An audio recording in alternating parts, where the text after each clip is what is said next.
Dia, pessoal do Facebook, bom dia, pessoal do YouTube, bom dia, pessoal do Spotify.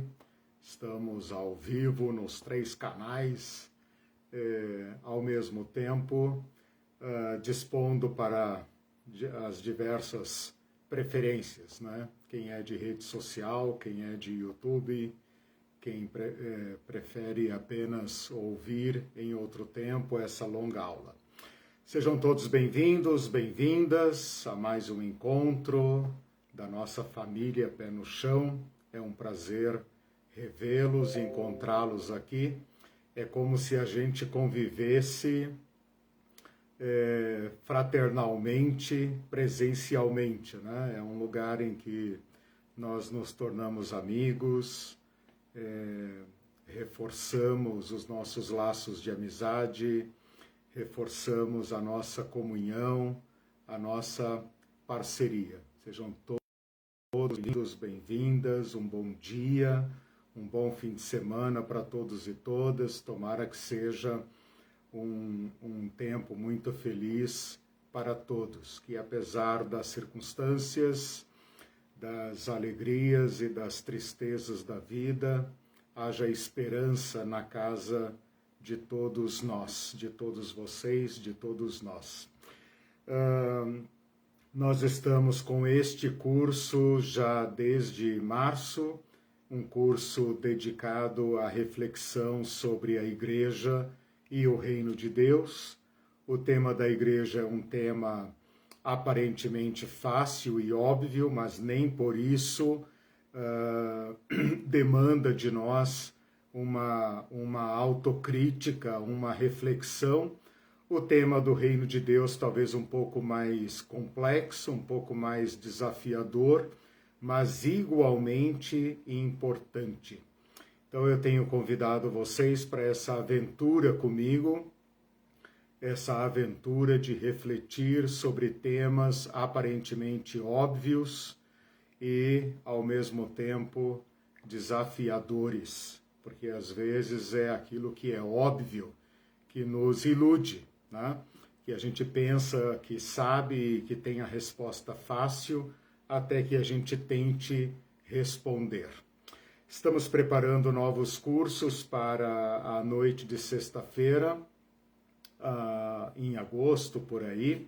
Pretendo dar um curso sobre os títulos e os nomes de Jesus. Já estou preparando o material para divulgar. Acredito que enquanto nós refletimos sobre a Igreja e o Reino de Deus, a gente pode aproveitar para conhecer melhor o próprio Cristo e tudo que foi deixado para nós, que pode lançar luz sobre este homem que é o fundamento da nossa fé, esse homem único. A Irene está aqui, tomando postos. Vamos dar as boas-vindas. Começamos, então, 8 aulas sobre igreja, usando como base apenas e exclusivamente as palavras de Jesus. Então, exploramos aquilo que Jesus disse e aquilo que ele pretendeu a partir dos evangelhos, resgatando o sentido original da palavra igreja. Então, esse é um exercício que nós estamos fazendo desde o começo desse curso. Retroagir no tempo e nos colocarmos lá naquele lugar e naquele momento em que a igreja ainda era um projeto da qual Jesus falava no futuro. Eu edificarei a minha igreja. Fizemos 8 aulas nesse sentido e depois mergulhamos em 8 aulas sobre Reino de Deus. Então fizemos um resgate do sentido político, histórico do reino. Analisamos o caso de Israel como se fosse um estudo de caso, porque serve de parâmetro para a história de qualquer reino, de qualquer monarquia. Mostramos que ele é um projeto político que caminha para o imperialismo, ou seja, o império é a consequência natural da monarquia, e se ele não consegue se tornar uma monarquia, fatalmente vai se tornar vítima de um império, né? Se ele não consegue evoluir para um império, vai se tornar vítima de um. No caso de Israel, eles tiveram lá o seu momento climáxico, né? O seu auge, se tornou quase um pequeno império, mas no final da história se tornou vítima dos impérios. Toda essa angústia humana, civilizatória, histórica, resulta surpreendentemente porque não ocorre com outros povos, né? Que é o sentido escatológico, ou seja, a esperança do surgimento, da irrupção na história de um reino de justiça e de paz. E é na crista desta esperança, no auge desta expectativa, que aparece Jesus Cristo, primeiro João Batista, depois Jesus Cristo, falando do reino de Deus. Bom, nós temos então 8 aulas sobre igreja, que parece um tema fácil e óbvio, e 8 aulas sobre reino de Deus, que é um tema mais complexo e que, ao longo de 8 aulas, nós chegamos apenas a Jesus Cristo. Portanto, se no tema da igreja nós exploramos o que era possível nas palavras de Jesus Cristo, na sessão sobre reino de Deus, nós mal chegamos àquele que é a fonte dos nossos estudos. Mesmo assim, mesmo com essa disparidade de abordagem, né, necessária, porém uma disparidade, né, eu pretendo nesta aula de hoje, que é a aula de encerramento do primeiro semestre, agora ficou parecendo uma escola mesmo, né? A aula de encerramento do primeiro semestre, eu vou liberá-los para um recesso, né? Um recesso parlamentar, um recesso teológico, né? Em que vocês vão poder refletir sobre outros temas e pensar sobre o que aprenderam até agora. Não, brincadeira, podem ficar à vontade e relaxar mesmo. Mas mesmo assim, mesmo que um tema esteja mais amadurecido e outro não tanto, eu pretendo nessa aula de hoje, nessa aula de encerramento, fazer uma primeira tentativa de confrontar esses dois temas, o tema da igreja e o tema do reino de Deus, e refletir um pouco sobre a relação entre eles, a relação entre igreja e reino de Deus. Então a gente poderia perguntar coisas como: qual é a relação entre igreja e reino de Deus? São sinônimos? Ou seja, eu posso falar igreja e reino de Deus como se fossem sinônimos, termos intercambiáveis? A igreja é maior do que o reino de Deus? Ou o reino de Deus é mais amplo do que a igreja? O reino de Deus está contido na igreja ou a igreja está contida no reino de Deus? Parece professor de quinta série ensinando a matéria de conjuntos em matemática, né? Está contido, pertence, né? O reino de Deus é maior ou menor, né? Igual, maior ou menor. O reino de Deus é maior do que a igreja? A igreja é maior do que o reino de Deus? Quem veio antes, a igreja ou o reino? A igreja que gera o reino de Deus ou o reino de Deus que gera a igreja? Eu sei que a simples proposição desses termos já é suficiente para embaralhar um pouco a nossa cabeça, né? E a gente fica assim pensando, calma, do que você está falando? Como assim, né? O que quer dizer isso? Mas eu tenho insistido no ponto que, mesmo que nós nunca tenhamos parado para pensar nisso, nunca que você, talvez, nunca você tenha ouvido uma pregação em que o pregador ou o professor fez esse tipo de pergunta, que parece óbvia, mas não é, né? Mesmo que você nunca tenha formulado uma resposta para estas perguntas, de certa forma, o modo como você pensa a igreja é uma resposta. E, de certa forma, o modo como sua igreja existe e funciona, o modo como ela vivencia a sua realidade comunitária é uma resposta. Então, tem igrejas que pensam que elas são o reino de Deus. Tem igrejas que pensam que elas geram o reino de Deus.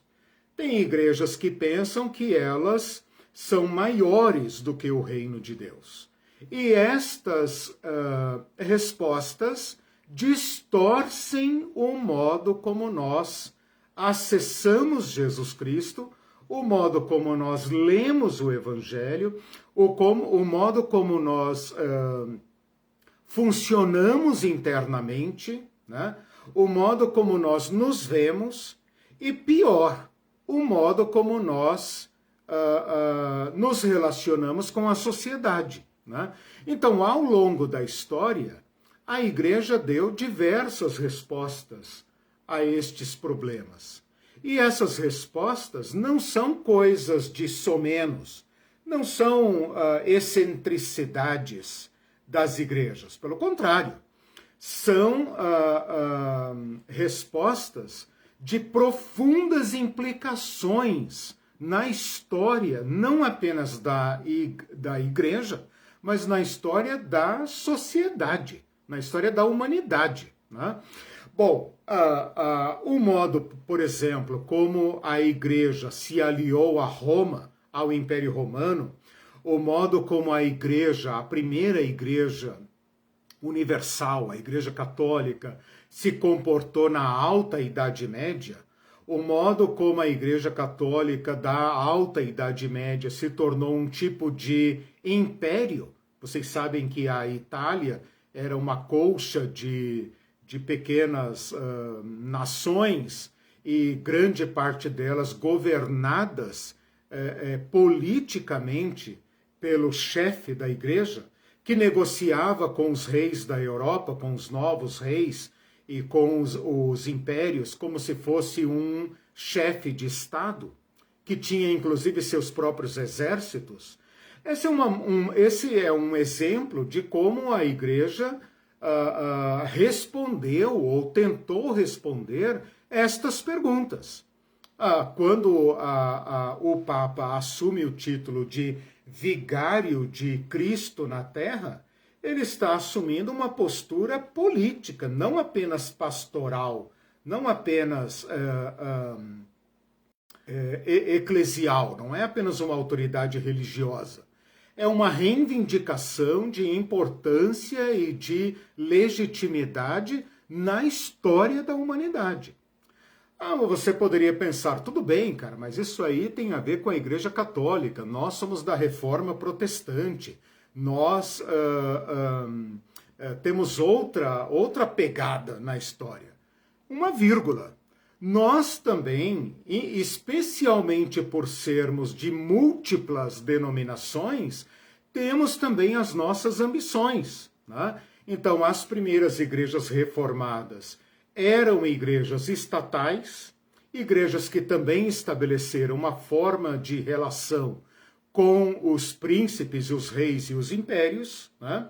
E esta posição representava uma certa resposta a esta pergunta: quem são vocês e qual o papel de vocês no mundo, na sociedade, né? Exercendo inclusive funções civis e políticas, né? Embora os protestantes tenham tentado manter sempre uma separação entre igreja e Estado, né? Mas não deixa de ser uma entidade também com profundas reivindicações sociais, como acontece até hoje na Europa. A partir da Revolução Americana, do final do século XVIII, início do século XIX, surge na América, né, uma nova forma de ser igreja, uma igreja, digamos, mais cultural, uma igreja mais entranhada na vida da sociedade, e a sociedade como sendo um campo de batalha, um campo de busca de adeptos. E nós, protestantes da América do Sul, evangélicos, somos filhos dessa lógica. É claro que a gente pensa isso em termos de evangelização e de missões, mas nós nos vemos como alguém que está sob um mandato de Jesus Cristo em relação ao mundo. Pede-me e eu te darei as nações por herança. Né?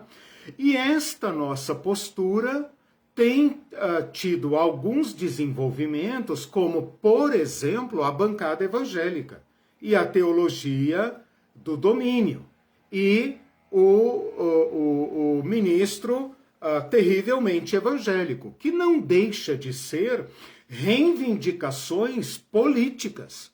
Nós queremos influenciar a Constituição, queremos influenciar a educação, queremos influenciar as artes, queremos influenciar o legislativo, o judiciário, porque por trás destas ações há uma resposta, mesmo que implícita, mesmo que não confessada.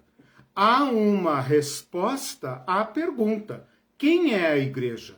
Quem é sua missão? Qual a relação dela com o reino de Deus? Então, tudo isso para mostrar para vocês a complexidade deste problema. E assim como nós começamos esse curso expondo estas peças, né, estas complexidades, depois de 16 aulas eu estou recolocando o problema à luz do que nós discutimos para então nos reposicionarmos em relação a estas questões. Então, nesta aula 17, né, o que eu pretendo fazer? Um pequeno balanço, uma pequena reflexão sobre estas duas dimensões, essas duas temáticas, quais? Igreja versus Reino de Deus, né?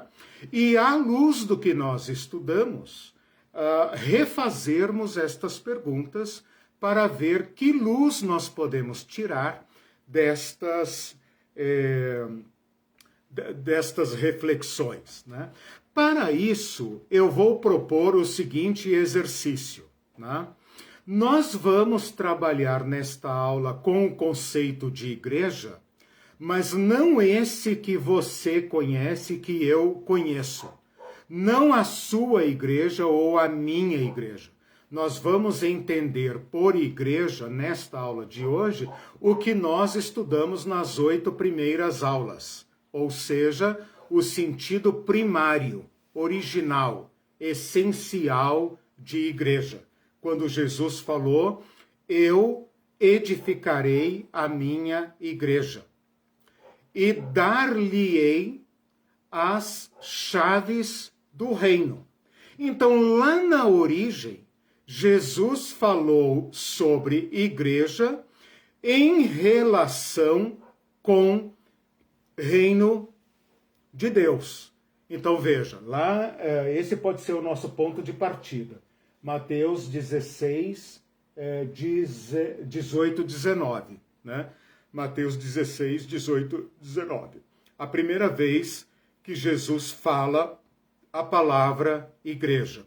Eu edificarei a minha igreja e dar-lhe-ei as chaves do reino. Então, nós podemos tomar este versículo como ponto de partida, pensando na igreja em Jesus Cristo como uma convocação de pessoas. Então esquece o predinho, o hominho de batina ou de terno, a torrezinha, o sino, que mais? A cruz, a imagem, a orquestra, a banda, né? Esquece toda essa coisa da história. Não porque não é importante, mas porque não é o ponto de partida. O ponto de partida tem que ser Jesus Cristo. Lembra que aqui em Mateus 16, Jesus faz uma pergunta: quem eu sou? Há diversas respostas, mas os discípulos dizem: tu és o Cristo. E Jesus, então, com base nessa resposta, fala: sobre esta confissão edificarei a minha igreja e dar-lhe-ei as chaves do reino. Então, a partir desta resposta, nós podemos pensar a igreja como a convocação daqueles que confessam a Jesus Cristo como Senhor para uma tarefa. E podemos pensar o reino de Deus como sendo aquela missão de Jesus Cristo na qual se entra, porque ele fala: dar-lhe-ei as chaves das portas, está subentendido, do reino. Então, uma proposição que requer ruptura e adesão. Então, nós temos que partir deste sentido original para, então, podermos estabelecer as relações corretas. E, a partir destas relações corretas, julgarmos, fazermos uma crítica do modo como nós entendemos e somos igreja e pretendemos ser reino de Deus. Tem uma frase que eu estou sempre colocando aqui nas minhas lições, mas acho que nunca menciono para vocês. É uma frase de um teólogo católico francês do século passado, acho que de meados do século XX, chamado Alfred Loisy, que ele faz uma afirmação que acabou se tornando clássica e quase que obrigatória para esse tipo de reflexão. Ela tem uma certa mordacidade, um certo sarcasmo, né? Mas ela é provocativa e é pertinente à nossa reflexão de hoje. Ele diz o seguinte: Jesus pregou o reino, mas o que veio foi a igreja. Mostra uma certa desilusão, uma certa decepção com aquilo que Cristo parece que pretendeu fazer e o que de fato resultou. É como se Jesus tivesse vindo para um certo projeto, esse projeto fracassou ou não foi compreendido, afinal Jesus morreu, né? Ou então não foi compreendido pelos discípulos, como o próprio Evangelho mostra, né? Os evangelhos mostram que os discípulos não entendiam muito bem, que até na hora final, na hora da despedida, eles estão fazendo perguntas inconvenientes, como, por exemplo, Senhor, e o reino? Né? Atos 1,6. Senhor, e o reino? Né? Então, até na hora H, na hora crítica, eles não estão entendendo. Fica parecendo, então, que foi isso que ele disse, foi isso que ele não disse, e vamos que vamos, e saiu a igreja. Então, é uma frase assim um pouco sarcástica, né? Mas eu acho que ela expressa um pouco da problemática envolvida nisso. Será que, a partir desta pergunta, né, desta provocação do Loisy, será que a gente poderia pensar o seguinte, a gente poderia perguntar o seguinte, né? Cristo, de fato, pretendeu a igreja? Será que Jesus Cristo veio para um certo projeto, uma certa missão, para isso vim, para isso não vim, e para isso vim, ou seja, não vim para certas coisas, mas vim para esta coisa? Será que Jesus Cristo pretendeu isso que nós hoje fazemos? Né? Vamos pensar, por exemplo, na Igreja Católica, nas igrejas protestantes, nas igrejas evangélicas, neopentecostais e todas as igrejas, cada uma delas disputando ser a igreja original de Jesus Cristo, a igreja que Jesus fundou, a igreja dos apóstolos, né? Os católicos dizem, somos nós. E os protestantes dizem, não, somos nós, porque nós não estamos ligados politicamente à sucessão dos apóstolos, né, que é arbitrária, é discutível, mas estamos ligados à essência, à pregação das Escrituras. Cada igreja, então, pretende ser derivada, oriunda e originada e fundada por Jesus Cristo. Mas a gente poderia fazer uma pergunta bem desagradável. Jesus Cristo pretendeu isso aí que vocês fazem? Nós podemos associar facilmente nossa igreja, nossas igrejas, qualquer igreja, diretamente a Jesus Cristo, a uma continuidade óbvia entre o modo como vocês são, não como vocês pensam que são, mas como vocês são de fato, sua atuação histórica. Podem ligar isso de fato a Jesus Cristo?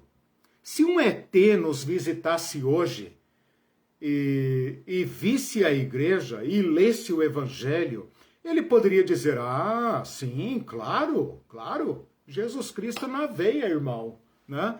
Ou será que ele teria falado, tem alguma coisa errada aí, né? Tem alguma coisa de podre aí, de estragado no reino da Dinamarca, né? Então, assim, esta relação não é tão fácil. E é exatamente nesta problemática que nós queremos hoje, então, tratar. Tudo bem? Uhum. Bom, vamos então fazer aqui um pequeno resgate da palavra igreja, um resumo das 8 primeiras aulas, e depois um resgate da palavra reino, uma reflexão, uma rememoração das últimas 8 aulas.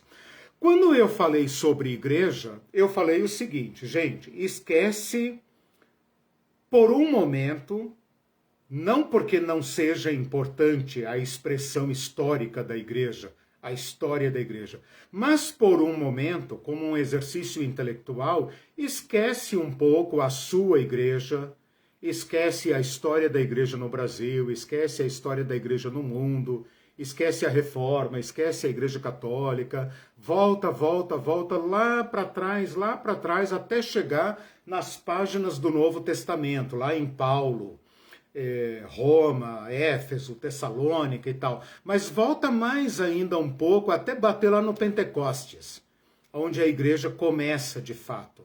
Mas volta mais ainda até Jesus Cristo. E vamos ver o que Jesus Cristo falou sobre igreja. E aí nós descobrimos que ele não fala sobre igreja.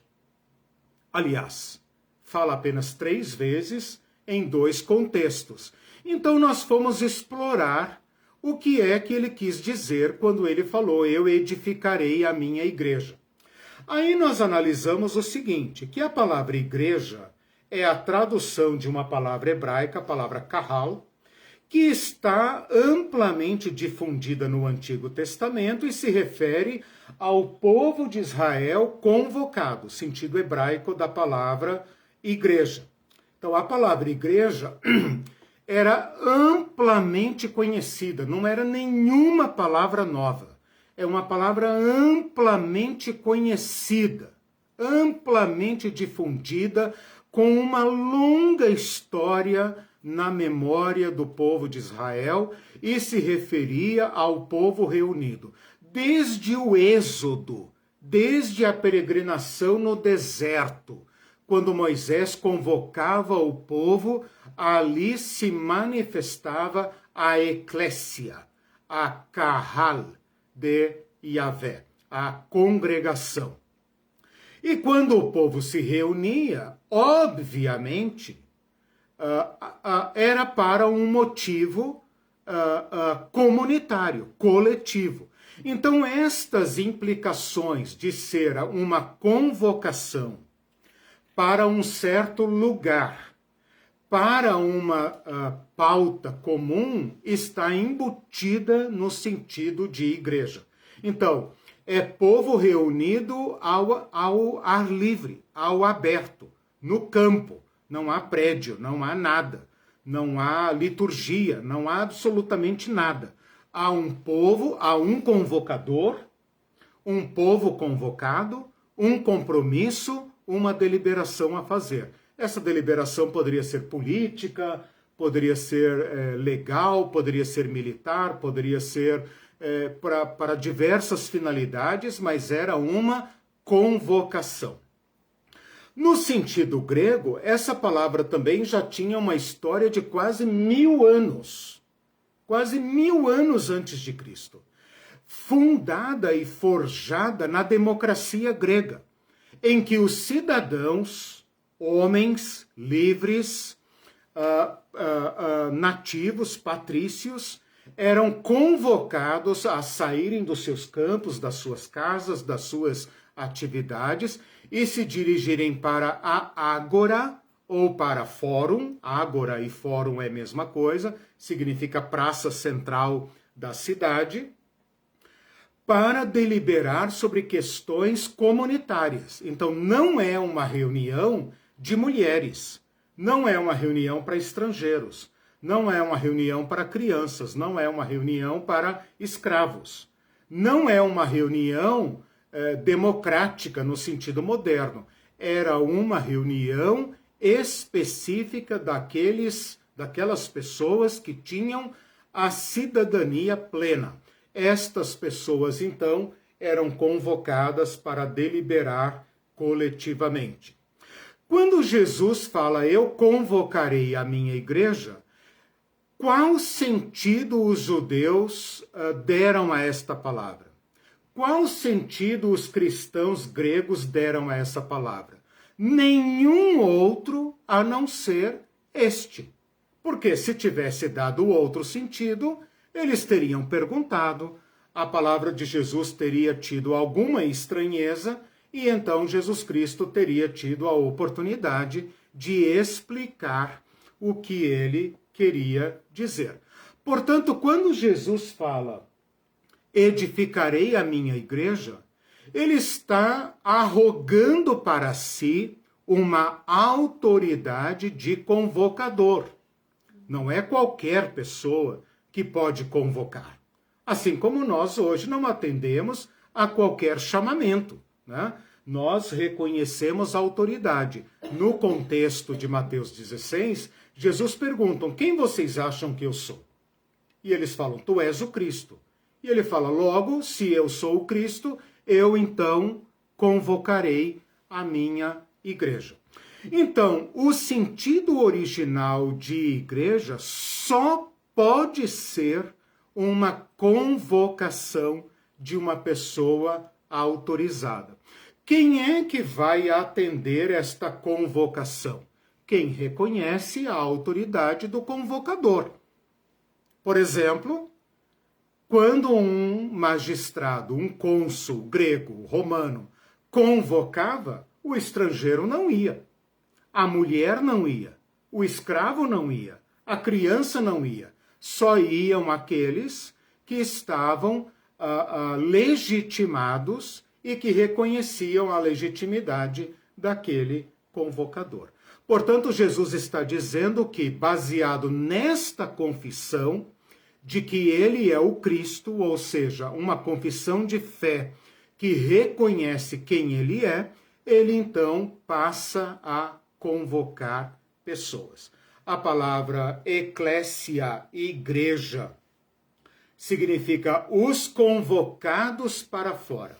O que está pressuposto aí? A autoridade de um convocador e o atendimento dos convocados, que saem dos seus afazeres particulares, portanto, implica numa ruptura, implica na suspensão de certos projetos particulares e implica aderir aos projetos do convocador. Por exemplo, se um cara estava lá no seu campo e o convocador chamar para uma guerra, ele vai suspender suas atividades e irá dispor tempo para aquela campanha militar que é de interesse comunitário, é de interesse coletivo. O convocador tem autoridade para convocar e o convocado tem obrigação de ir.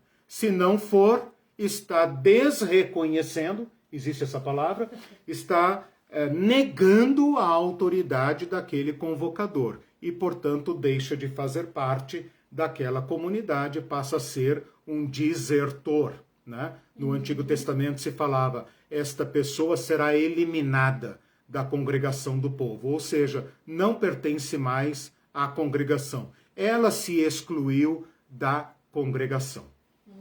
Agora, uma coisa que tem que ficar muito claro aqui é o seguinte: igreja significa, então, convocados para fora do privado em direção ao comunitário, convocados para fora para. Esse segundo para implica em missão. E esta missão é dada pelo convocador, né? Então, por exemplo, se um general convoca soldados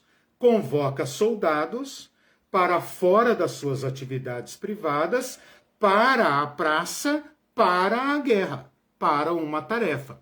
E a tarefa fica muito clara aqui no versículo 19, quando ele fala, dar-te-ei as chaves do reino dos céus. Dar-te-ei as chaves do reino dos céus. Aí nós precisamos agora, então, passar para as últimas 8 aulas e refletir um pouco sobre o reino dos céus. Por quê? Porque como a igreja é centrada em si, ela é eclesiocêntrica, ela acha que ela é o reino, ou que ela é maior do que o reino, ou que ela exaure o reino, ela não entende a sua missão, ela acha que ela foi chamada para ela mesma, ou ela acha que ela foi chamada apenas para fazer culto, né? Ou para evangelizar e fundar mais igrejas da denominação dela, para disputar com a outra denominação e etc, e ver quem ganha a parada, né? Quem vai ganhar mais galardões no céu. Então nós temos que entender agora, fazer um resgate, um resumo, do que significa reino. Para então a gente entender o segundo para, chamados para fora para.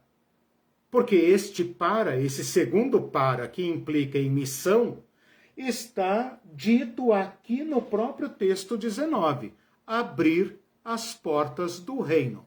Ora, se a igreja não souber o que é o reino, não sabe o que é a porta.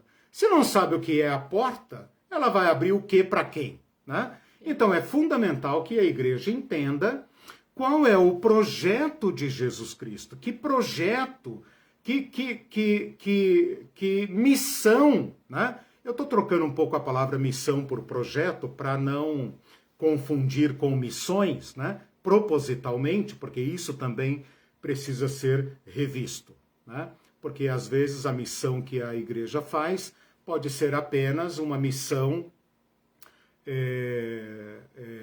eclesiocêntrica, né? E não uma missão para o reino de Deus. Nós temos que lembrar então que a palavra reino não foi inventada por Jesus, nem foi inventada pelos judeus, que reino é um sistema político, e é um sistema para o qual quase todas as civilizações da história evoluíram. E elas evoluem para um sistema rigidamente centrado na figura de uma autoridade. E essa autoridade é o rei. Então, como as pessoas não conseguem lidar com a divisão de poderes, e por uma questão de segurança interna e externa, os povos normalmente, na medida em que se tornam complexos, evoluem para uma monarquia. Então, a monarquia implica na distinção, na exaltação de um homem, na hierarquização radical da sociedade, que é encimada pelo rei, né? E toda a sociedade hierarquizada até chegar-se ao sistema escravagista. Então não tem saída.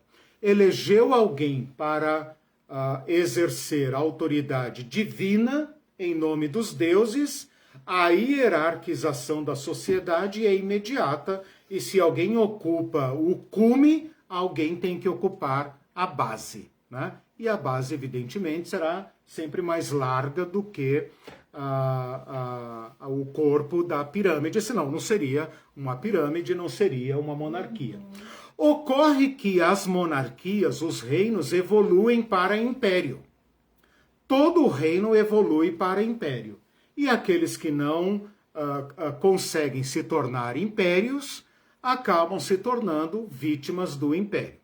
No caso de Israel, nós conhecemos a história. Eles conseguiram evitar a monarquia, colocando apenas Deus no lugar principal, e constituíram uma grande aliança em torno da lei de Deus, mas por causa dos riscos internos e dos perigos externos, eles acabaram evoluindo para uma monarquia e deu no que deu, né? Poucos anos depois eles entram em guerra entre si, numa guerra civil, se dividem em dois reinos, um reino acaba caindo sob o domínio de um império, o Império Assírio, o outro reino vive mais alguns 150 anos por aí e também cai sobre o regime de um outro império, e desde então Israel vem passando de mão em mão, de império em império, e por causa deste fracasso,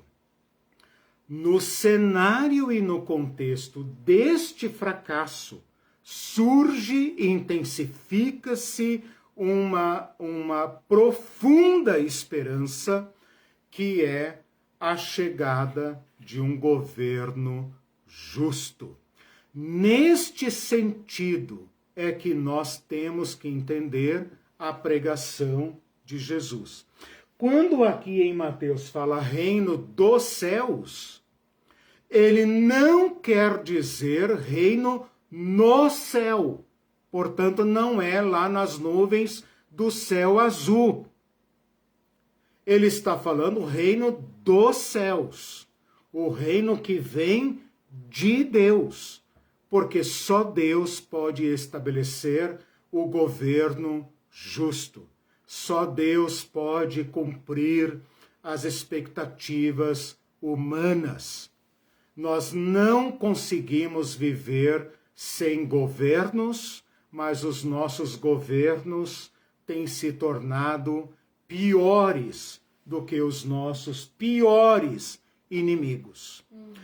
Portanto, enquanto os povos ao redor, os povos não judeus, encaravam os reinos e os impérios como sendo a vontade suprema dos deuses, e o César como sendo a realização máxima dos deuses, e que vocês deveriam ser então bons escravos, porque esta é a vontade de Deus ou dos deuses, e eles adoravam César como sendo Deus na terra.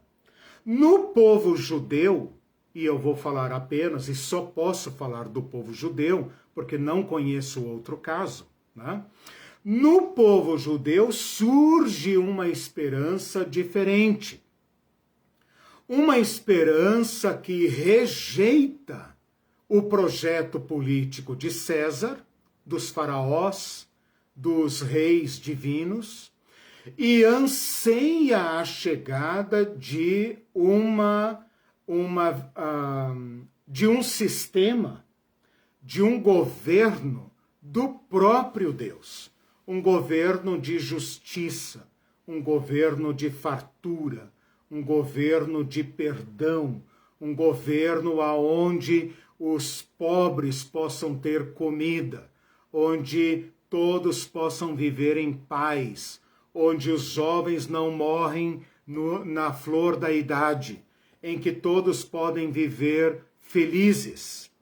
E esta esperança vai abrindo uma visão de história.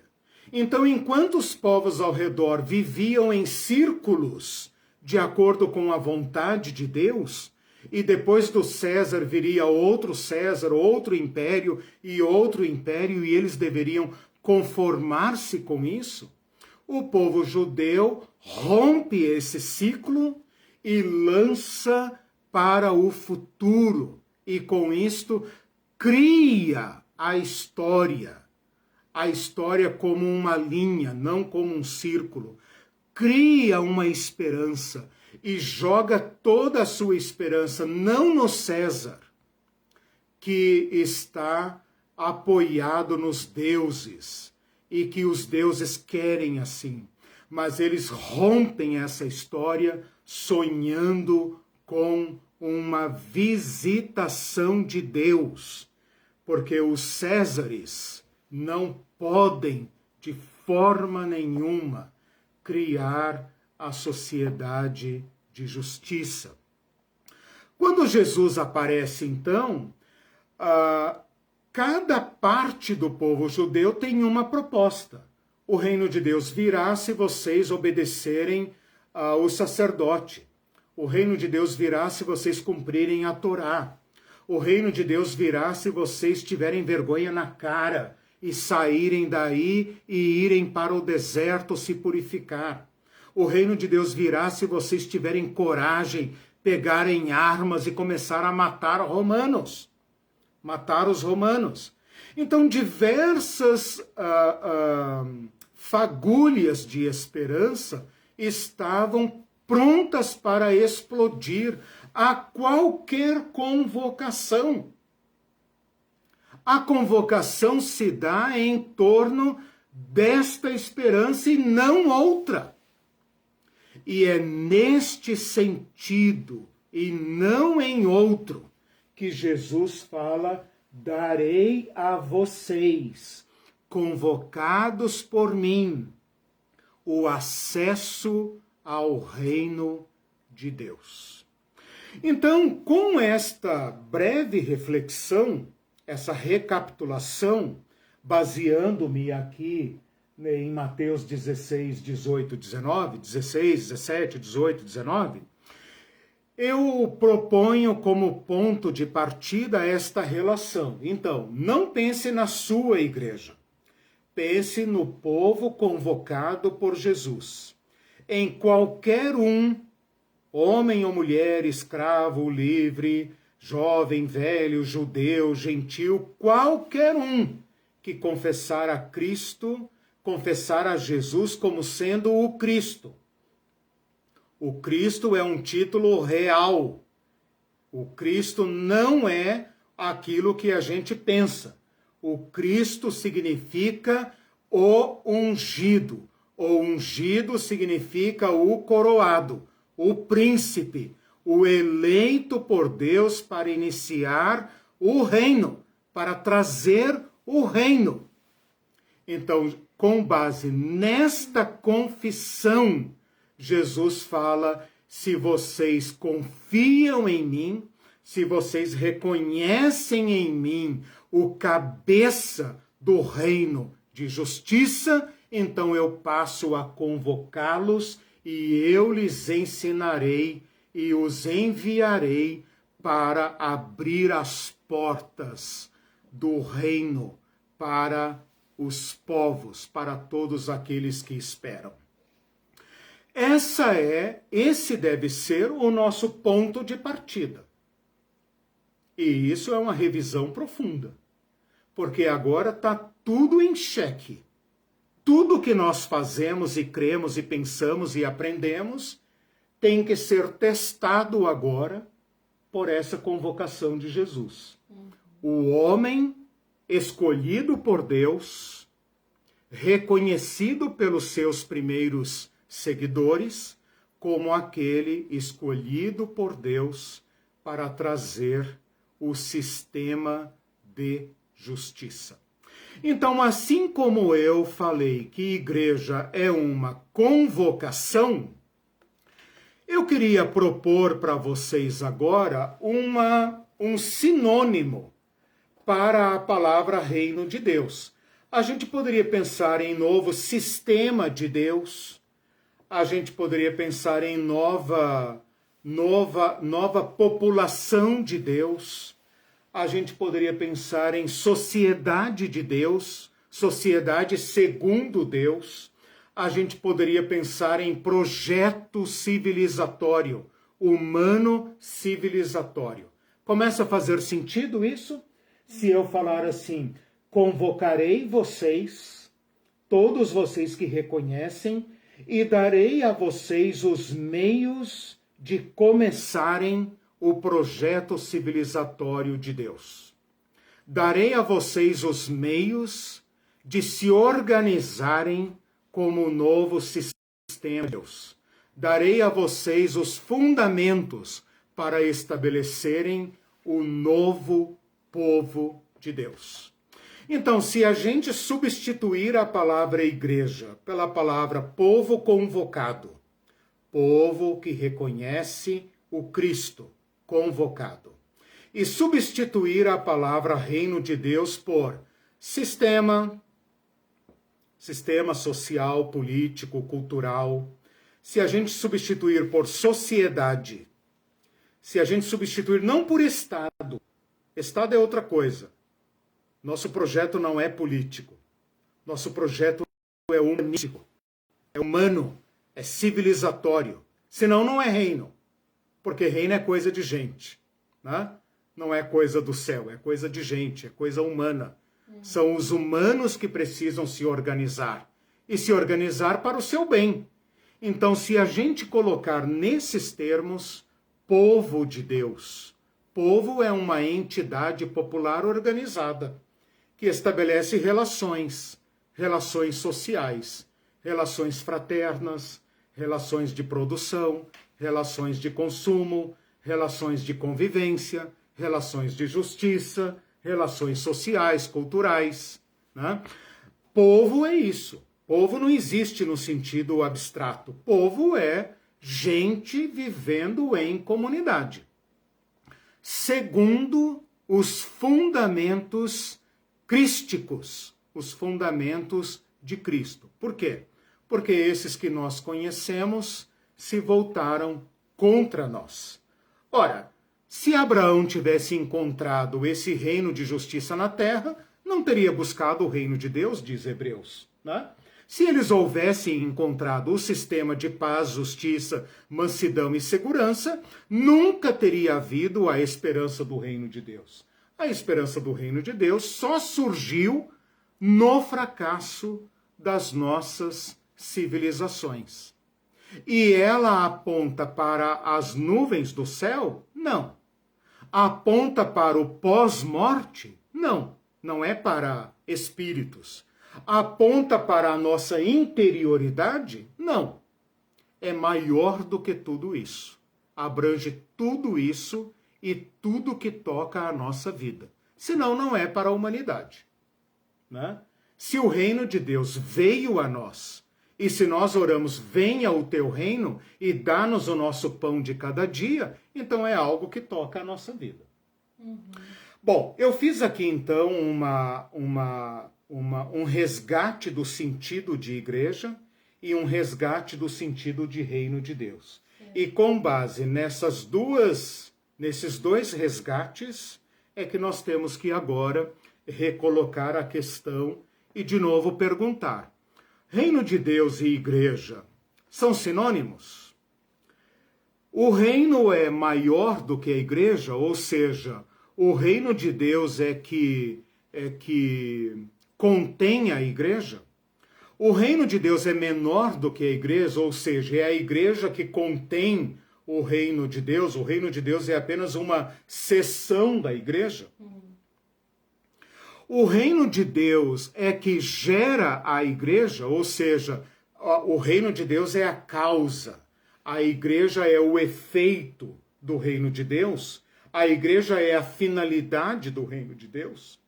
Ou é a igreja, então, que gera o reino, que traz o reino, e o reino, então, é resultado da igreja? Como nós podemos colocar estas duas coisas, uma ao lado da outra, e relacioná-las de modo lógico e de modo que possa orientar nossas comunidades, nosso ser igreja e nossa missão no mundo? O que é que tem a ver conosco, né? E o que é que não tem a ver conosco?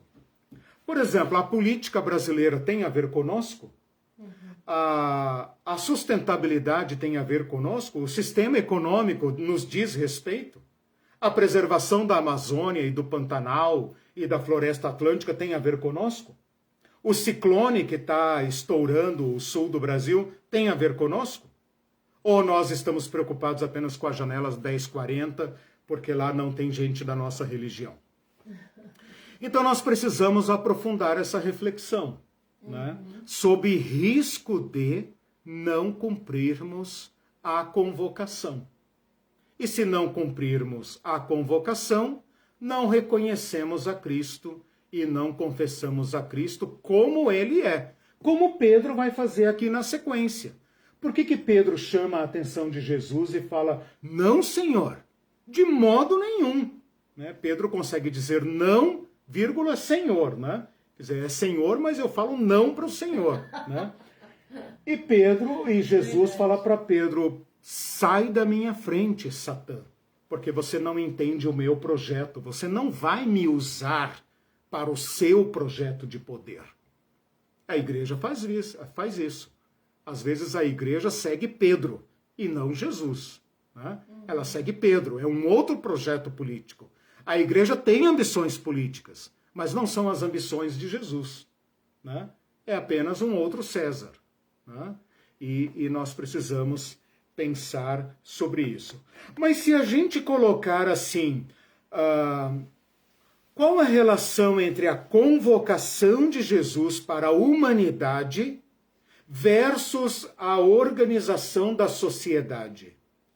Que propostas Jesus tem para a organização da sociedade?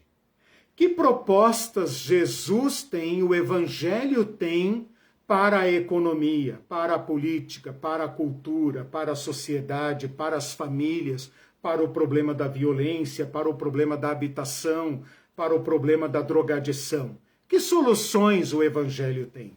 Como nós podemos semear na sociedade novas formas de ser, de produzir, de consumir, de organizar?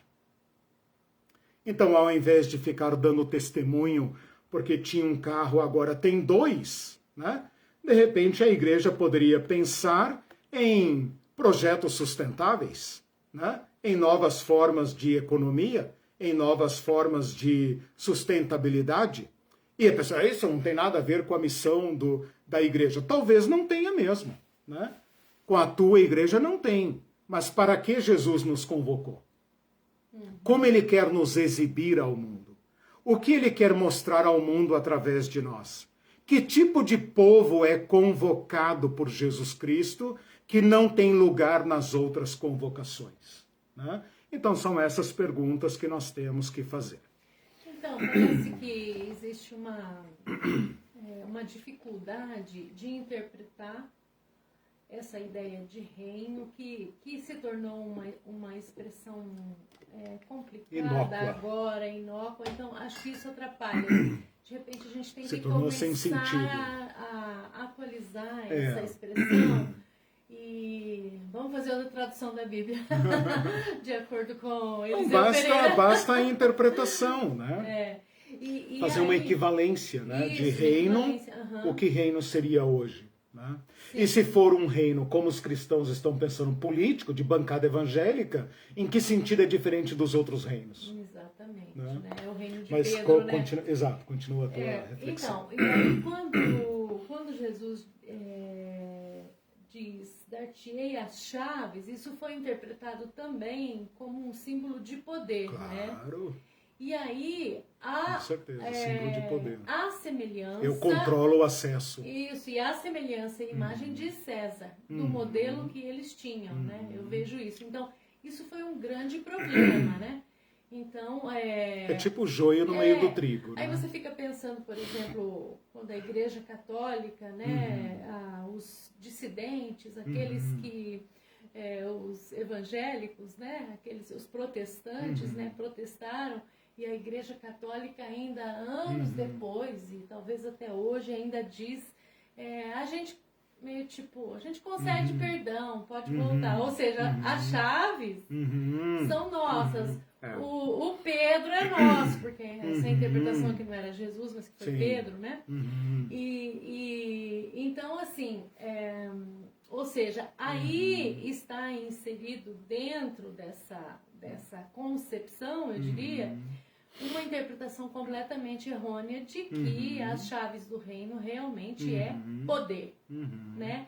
E isso é levado a... Foi interpretado com as categorias de César. Exatamente. E isso é levado, e isso não parou aí, a meu ver, no passar dos anos, na compreensão ainda do que é reino de Deus e tudo isso, isso foi levado a um termo, foi levado a um estado muito maior, a tal ponto da criação dessa bancada evangélica do tipo assim, nós temos que nos reunir e defender os nossos nós temos que direitos. Tomar o Estado. Exato. Tomar o Estado. E aí eu vou mais longe ainda, né? Esse espírito de poder e de dominação que eles acham que é uma dádiva de Deus vamos dizer, para o pastor, para os líderes evangélicos, isso determina até salvação, né? Determina quem está seguindo a Jesus e quem não está seguindo, o controle. Quem está desviado e quem não está desviado. Você não está frequentando uma igreja, que é a agência, mas a igreja passou a ser o reino. Exatamente. Então tem diversas ambições aí. É um papo muito longo. Tem diversas ambições. A gente poderia falar assim, a gente poderia fazer essas perguntas. Até coloquei ali no final dessa página aí, eu coloquei as perguntas, né? A pergunta seria assim, o reino de Deus é igual à igreja? Ou seja, falar reino de Deus e igreja é a mesma coisa? Sim. O reino de Deus é uma dimensão maior e a igreja é menor, ou seja, a igreja é que tem tarefas no reino de Deus, ou a igreja é maior, como às vezes quer parecer para nós, e o reino de Deus é apenas uma questão secundária. Não adianta dar respostas teológicas formais para essa questão, porque, como eu tenho dito desde o início do curso, o modo como nós funcionamos responde essa pergunta. Nós sabemos muito sobre igreja e nada sobre reino de Deus. Sim. Então, esta nossa ignorância a respeito do reino de Deus, esse desequilíbrio, mostra como nós pensamos. Sim. Que nós pensamos que a igreja é quase que o supremo projeto divino. A igreja é um fim em si mesma. Como se no futuro, na escatologia, fosse haver apenas uma igreja universal. Né? Eu me lembro quando eu era criança, lembrei agora, quando eu era criança, eu pensava no céu como sendo uma grande igreja, um grande culto. Né? Por quê? O céu... Né? Falei, claro, aqui pelo menos o culto termina, lá não termina nunca. Né? Mas eu imaginava Deus como um pastor, todos os salvos sentados em bancos infinitos, como se fosse uma grande catedral, tudo de branco, né? E um culto que não termina nunca. Vamos cantar, meus irmãos, vamos cantar, vamos pregar, vamos orar, e não termina nunca. Eu digo que a igreja ainda é responsável de criar na criança uma imagem infeliz dessa. Claro que sim. Claro que sim. O Luiz Fernandes disse assim, esses comentários respondem que meu reino não é deste mundo. Então, mas aí é que tá, nós vamos ter que discutir essas coisas mais pra frente. Porque quando ele fala, meu reino não é deste mundo, o que os cristãos e nós todos, de modo geral, entendemos? Que o reino de Deus não toca nenhuma realidade deste mundo. Que o reino de Deus não tem nenhuma relação com as questões deste mundo. Né? Quando, na verdade, o que esse texto significa é o que eu trago, o que eu represento, não é evoluído, não é do gerado neste mundo, não é a evolução do que vocês construíram até agora. É como se Jesus estivesse dizendo para Pilatos: você representa o mundo, você é servo de César, e César é a suprema realização política deste mundo. O que eu represento não procede de vocês, procede de Deus, né? Mas, Luiz, como que nós entendemos esse texto? E até para os cristãos que não querem estabelecer nenhum tipo de vínculo com o mundo. O reino de Deus é das nuvens para cima. Exatamente. Então nós não temos nenhuma... para alienação. Exatamente. Então nós vamos ter que descascar esse abacaxi. Por quê? Nós temos hoje cristãos que mergulharam fundo no projeto político de César.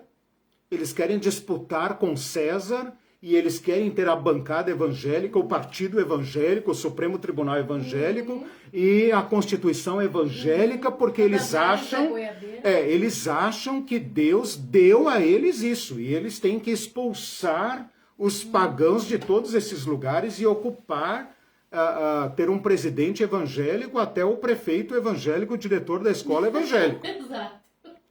Esse é um projeto cesarista. É um reino ao lado de outros, né? Por outro lado, tem aqueles cristãos que falam assim: não sujo minhas mãos com os problemas deste mundo. Eu não sou daqui, eu não sou deste mundo, né? Por isso eu não me envolvo com nada. É o isentão espiritual. Política é coisa do diabo, né? Eu acho até que vocês não deveriam votar, não deveriam... Gente, nós não temos nada a ver com isso. Nós estamos aqui para ganhar almas, né? Mas esta é uma concepção do reino das estrelas. Que nem pessoas, é alma só. Então, só tem a alma. Então, em vez da gente orar assim: venha o teu reino, ó nosso Pai do céu, venha o teu reino, nós estamos orando na prática assim: nosso Pai que está nos céus, tira-nos daqui, pelo amor de Deus, né? Leva-nos ao teu reino, né? Leva-nos ao teu reino. Como? Por meio do arrebatamento, né? Então, grande parte da igreja hoje está consumida ou dividida, ou por um projeto político ao lado de César. Então ela acha que ela tem que pegar em armas mesmo, matar bandido e instaurar aqui a ditadura de Jesus Cristo. Jesus Cristo, claro, o Jesus Cristo que eles criaram e imaginam. A sua imagem e semelhança. Exatamente, o Cristo que serve ao projeto totalitário de poder. Né? E tem aqueles outros cristãos que estão dizendo: gente, esquece o mundo, né? Por que um cristão vai fazer greve? Por que um cristão vai fazer passeata? Nós não temos nada a ver com isso. Se você é escravo, seja um bom escravo, beija a mão do teu patrão. Nós não temos nada a ver com isso. Nossa questão é fazer missões, é ganhar almas para Jesus e ir para o céu. É isso, esse reino aqui, esse mundo aqui vai explodir, pegar fogo e vai terminar numa grande bola de gases, ou sei lá, de repente isso aqui vai ser transformado num inferno, né? E as almas vão ficar aqui purgando eternamente, entendeu? Então é isso que nós pensamos. Quando eu faço esse resgate aqui com vocês, é para dizer o que é a igreja pretendida por Jesus Cristo. A convocação de todos aqueles que querem um reino justo e reconhecem em Jesus Cristo elementos que não são fruto da nossa evolução política, mas que nos humaniza, porque ele se fez carne. Se não fosse assim, não precisaria ter se feito carne. Poderia ter nos feito espírito. Por que Jesus se fez carne? Se não é para dizer: é chegado o reino de Deus. Chegado onde? Aqui. Quando? Agora. Senão não precisava nada disso, né? Então, ele veio trazer isto. E o que ele começou já está semeado na história da humanidade. e todos nós somos convocados a fazer parte disso. Mas nós precisamos voltar a Jesus para ouvir dele o que ele queria que nós fizéssemos. Senão, corremos o risco de estar construindo sobre outro fundamento coisas de palha, que não vão ter validade nenhuma. Né? Vão para o lixo da história. O Aildes diz assim, quando não é assim, evangélicos no poder, militares, porque o fato de haver evangélicos e militares no poder combina com a proposta autoritária dos evangélicos. Então, assim, é aquela história de democracia. Conservadores. Ele é conservador? Exatamente. Porque eu gosto de conservar aquilo que está. O reino de César. O que está? O reino de César. Eu quero conservar o reino de César porque me favorece, né? A Ana Mar diz assim, está passando um filme na minha cabeça de como tudo que vocês estão falando me lembra a vida dos meus pais em toda a simplicidade deles. Como está escrito, ocultou dos sábios e poderosos e revelou aos pequeninos. Exatamente. É um tapa na cara, né? Para usar aqui a figura da chave, né? Abriu a porta do reino de Deus aos pequeninos. Né? Jesus vai dizer muitas vezes para os religiosos da época, vocês não entram, não deixam os outros entrarem. Exatamente. E isso está oculto a vocês. Quando os fariseus perguntaram para Jesus em Lucas 17, onde está o reino de Deus, cara? Que você fala aí, você fica falando aí do reino de Deus, onde está? E Jesus fala, o reino de Deus não está aqui nem acolá, já está entre vocês. Vocês não veem? Vocês não estão vendo? Já está entre vocês. Né? É claro que algumas Bíblias traduzem como dentro de vocês, e isso acaba gerando uma confusão tremenda, né? É opção do tradutor, né? Mas não pode ser dentro. Porque se fosse dentro, então os fariseus estavam no reino de Deus. Seria uma contradição de termos. Então ali a questão não é gramatical. Né? A questão ali é, o reino de Deus já está entre vocês. Quando João Batista perguntou, é você mesmo que vai trazer o reino ou esperamos outro? Jesus fala, olha, os pobres estão sendo evangelizados, os doentes estão sendo curados, os oprimidos estão sendo libertos, os cegos estão sendo recuperados, e digam isso para João. Não, mas isso daí não é reino de Deus, é direitos humanos. É que na época não tinha essa expressão, senão... Veja, a Aildes falou aí dos militares, né? Esse projeto político autocrático evangeliquistão se alia com qualquer um que favorecer seu projeto. Né? Nos Estados Unidos se aliaram ao Trump, aqui no Brasil se aliaram ao Inominável, e assim tem sido ao longo da história. A igreja como projeto político, a igreja que não se vê em função do reino, aquele segundo para, né? Convocados para Cristo, né? Vêm e vão, né? A igreja que perde isso de vista ao longo da história tem se aliado a todo tipo de projeto violento que lhe favoreça. Né? Aliou-se a Hitler, aliou-se a Mussolini, aliou-se à colonização, aliou-se ao racismo. Então, assim, essas são as páginas da história. Fez coisa muito bonita? Claro que fez. Deus nunca ficou sem seus testemunhas, sem seus exemplos, sem os seus representantes. Mas quando a igreja traz Jesus Cristo, ela se torna pior do que César. E a história está aí para não deixar nenhuma dúvida. Né? Agora, nós temos que resgatar isso. A igreja não é o prédio, não é a denominação, não é o credo, não é a cruz, não é a torre, não é o coral, não é a orquestra, não é isso, não é aquilo. A igreja é composta de todos os que aderem a Jesus Cristo, rompem com o modelo da violência, aderem a Jesus Cristo, mesmo sem saber. mesmo sem saber, porque lá em Mateus 25, Jesus fala: vinde benditos do meu Pai, possuam o reino que está preparado para vocês desde antes da fundação do mundo. E essas pessoas vão dizer: espera aí, cara, teu povo é aquele lá, aquele povo lá que está te esperando. E Jesus vai dizer para eles: vocês são amados e desejados há muito tempo, porque dão pão ao pobre, água ao sedento, roupa ao nu, emprego ao desempregado. É para vocês o reino. E para aqueles que esperavam o Cristo, ele vai dizer: nunca tomei conhecimento de vocês, vocês não têm nada a ver comigo.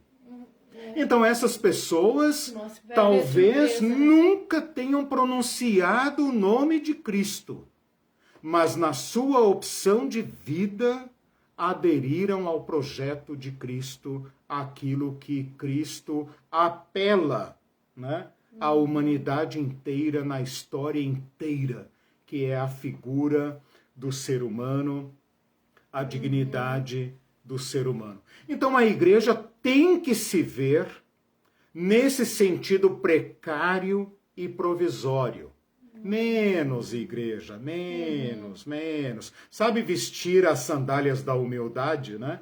Menos, entendeu? Vocês são apenas, nós somos apenas um grupo de peregrinos críticos do sistema político, econômico, social, não porque não é cristão, mas porque mata o ser humano, porque destrói a vida, e isso é odiar a Deus, autor da vida. E cada um destes convocados aos olhos de Cristo é parte da sua igreja. E a prova de que eles são a igreja é o modo como eles aderem ao plano de Deus para a humanidade, ao chamado de Deus para a humanidade. Deponham as armas, parem com a violência, parem de cooperar com a destruição da vida e sirvam aos propósitos de Deus para a humanidade. A Ana Mar diz assim: eita, Eliseu, agora você me fez até chorar, como eu almejo isso. É verdade, então, né? Porque toca o nosso coração. Né? Faz sentido, então, né? o que é chamado reino de Deus, na verdade, é aquilo que Deus quer desde sempre. Quando criou o ser humano à sua imagem e semelhança e falou: vão, meus filhos, sejam livres, possuam o mundo, olha aí o mundo, desfrutem do mundo, cuidem do mundo, cuidem uns dos outros, né? Vivam em parceria. Vocês não são deuses, também não são macacos, são minha imagem e semelhança. Reproduzam minha imagem, meu amor no mundo. Mas o ser humano rompe com Deus e então trilha a sua própria história sanguinária. O primeiro ato humano fora do jardim é a dominação da mulher e o fratricídio, né? E a história humana é isso aí. O que é a história humana senão a história das guerras, da violência e da destruição? Mas Deus vem tentando, ao longo da história, chamar o ser humano à ordem. A ordem da natureza, a ordem da paz, a ordem da solidariedade, que é a nossa natureza. E nós passamos esses milhões de anos produzindo vítimas e derramando sangue, achando ser essa a vontade de Deus. O Cristo é nada mais, nada menos do que a manifestação de Deus na história contra todos os projetos políticos calcados em sangue e chamando-nos à paz.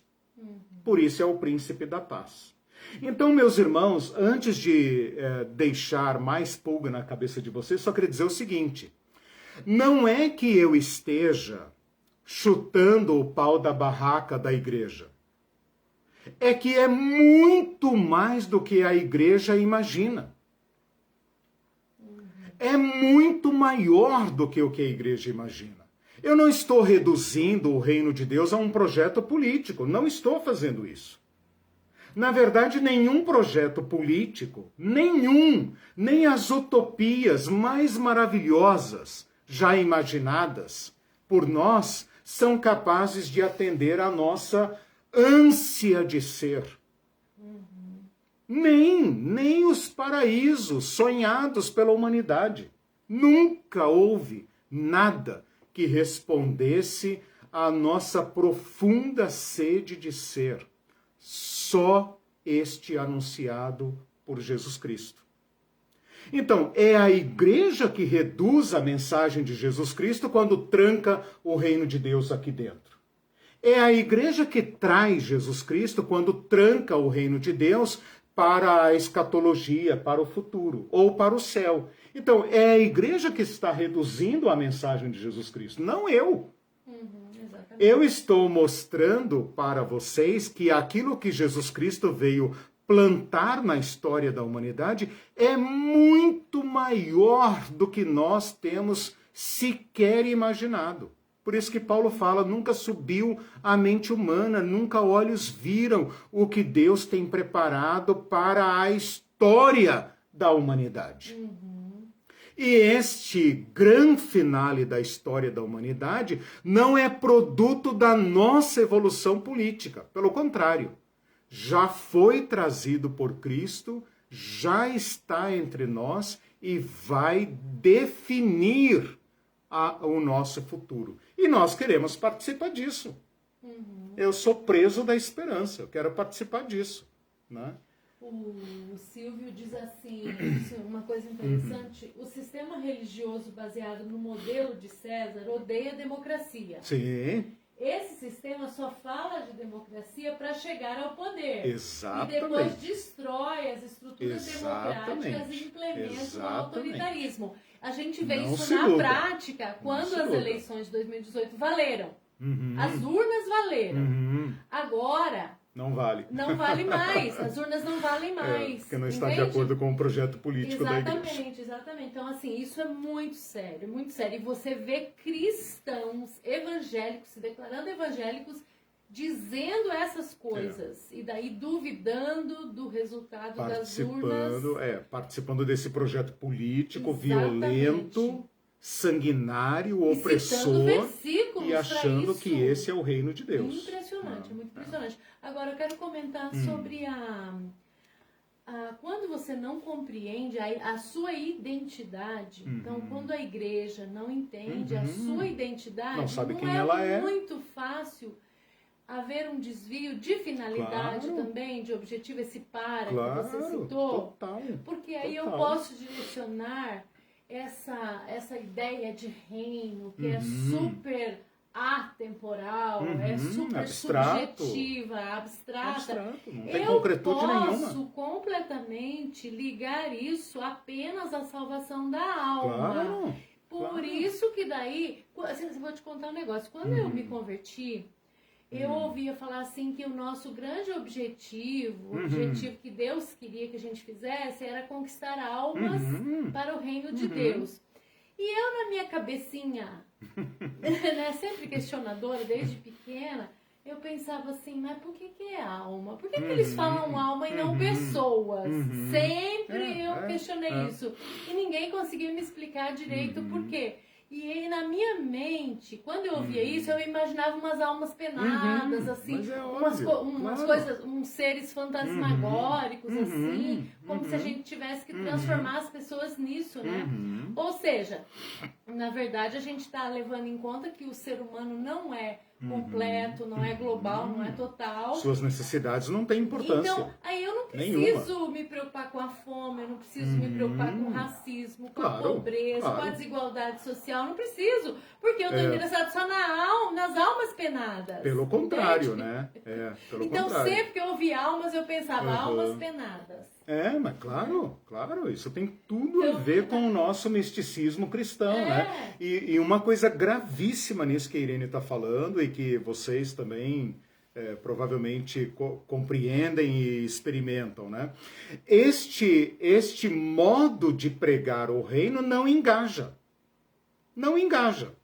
E, na verdade, não engaja nem a própria igreja. Por que a igreja luta tanto para fazer evangelização e missões? Porque não engaja.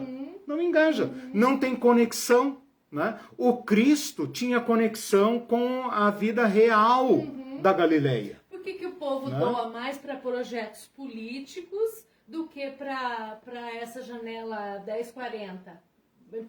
Entre aspas, missões. Por quê? Porque fica abstrato. Porque é mais pé no chão esse lance de, mesmo erradamente, ainda é mais pé no chão. Sim, esses projetos políticos, porque daí a chave do reino, Jesus está nos dando a chave do reino. Então nós temos que entrar na política, nós temos que dominar. Então esse domínio, aí entra a teologia do domínio. Né? Veja como nós abrimos problemas aqui, né? Como nós abrimos problemas. Eu queria dar algumas respostas preliminares, algumas sugestões de respostas, tá? Não tenho a menor pretensão de esgotar o tema, apenas porque eu problematizei isso novamente, à luz do que nós estudamos nessas 16 aulas, né? A Irene falou aqui sobre a crise de identidade da igreja. Claro, né? Se a igreja não sabe o que ela é, ela vai agir do modo como ela se entende, né? Eu estou colocando aqui a igreja em termos originais. Povo convocado para. Povo convocado para.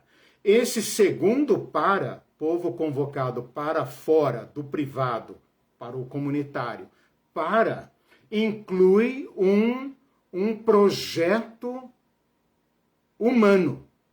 E esse projeto humano é chamado de reino de Deus. Como que a gente se engaja nisso? Né?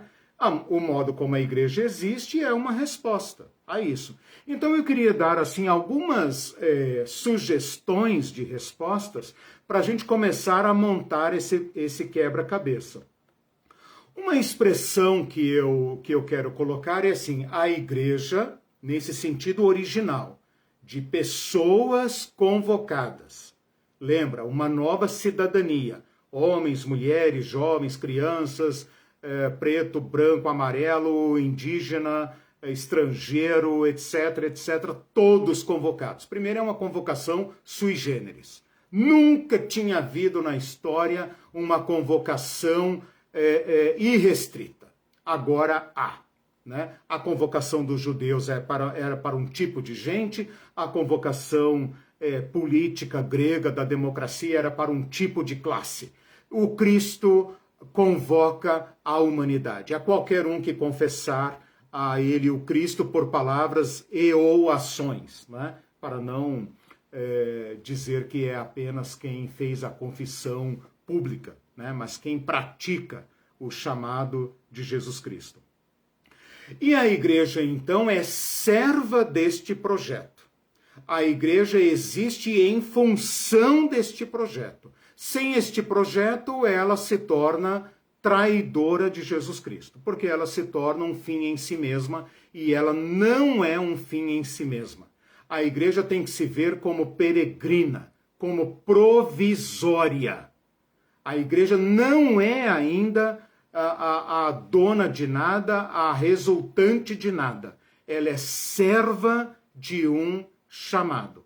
E ela colhe a sua razão de ser deste chamado. Então a igreja é serva deste projeto de Deus, né? E ela só tem razão de ser em função deste projeto. Uma outra expressão que eu acho boa de usar, especialmente por causa da etimologia, né, é colocar a igreja como agência do reino de Deus. Eu gosto da palavra agência, porque a palavra agência está ligada à agenda, que dá a ideia de um certo cronograma de compromissos, e a agência e a agenda derivam do verbo agir. Então, igreja é ação. Ação onde? Ação na sociedade. Igreja é ação. Igreja existe para ação. Igreja não existe nem para fazer culto. Culto não é a finalidade, a atividade fim principal da igreja. A igreja não existe sequer para ministrar sacramentos. Igreja não existe para fazer ceia, igreja não existe para fazer batismo, igreja não existe para fazer culto, igreja não existe para isso. Igreja existe para agir dentro da agenda do reino de Deus. Portanto, a igreja colhe a sua razão de ser do convocador e da missão que o convocador lhe deu. Claro, se a igreja entender que a sua missão é salvar almas, é isso que ela fará, né? Mas isso é reduzir a agenda do reino de Deus. Então, se a igreja não entender o que é o reino, ela não entende a sua agenda. Não entendendo a sua agenda, não entende a sua ação, a sua agência, o seu agir no mundo. Uma outra expressão que aparece no apóstolo Paulo, que eu acho muito interessante, porque tem também uma conotação política, e aqui cuidado, né? Eu estou usando uma conotação política, que é a palavra embaixador. Então veja, se é um reino, e é um reino não formalmente estruturado no mundo como os outros reinos, mas é um reino já presente no reino de César, porque não existe vácuo, né?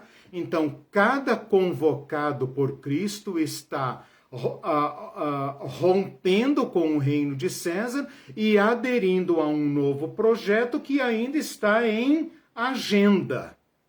Então, Paulo usa a expressão embaixadores. Ele fala em 2 Coríntios, capítulo 5, versículo 20, ele fala, somos embaixadores de Cristo, como se Deus encorajasse vocês por nosso meio. Então, em nome de Cristo, nosso convocador, nós suplicamos a vocês que se reconciliem. Para reconciliar-se, precisa romper com o projeto da violência. Romper com o projeto da violência significa não fazer parte deste sistema que mata. Ah, você está bem confortável no sistema? Ok. Mas lá na ponta do sistema, pessoas estão sendo destruídas para que você possa usufruir destes privilégios.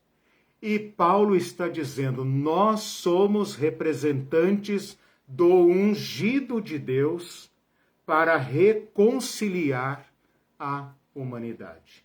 Então é como um perfume que nós trazemos. Resta saber se as pessoas vão entender que nós representamos um projeto de reconciliação ou de ditadura, né? E aí, quem vai nos reconhecer é a sociedade, porque um embaixador depende não apenas do convocador, mas do reconhecimento deste povo estrangeiro, desse povo de César. Uma outra palavra muito importante que dá... Então eu coloquei a palavra serva do reino, coloquei a palavra agência do reino, coloquei a palavra embaixador. Eu acho que são palavras que iluminam a guisa de... Nossa, né? A guisa de resposta. Cacuete, né? A guisa de resposta, ou seja, não é uma resposta formal, exaustiva, mas começa a construir a resposta, né? E uma última que eu queria colocar é a palavra testemunha. Porque o reino de Deus já veio em Jesus Cristo, porém está em fase de testificação, de anunciação, de prenúncio. Então a igreja é como se fosse, a igreja no sentido original, é como se fosse um posto avançado.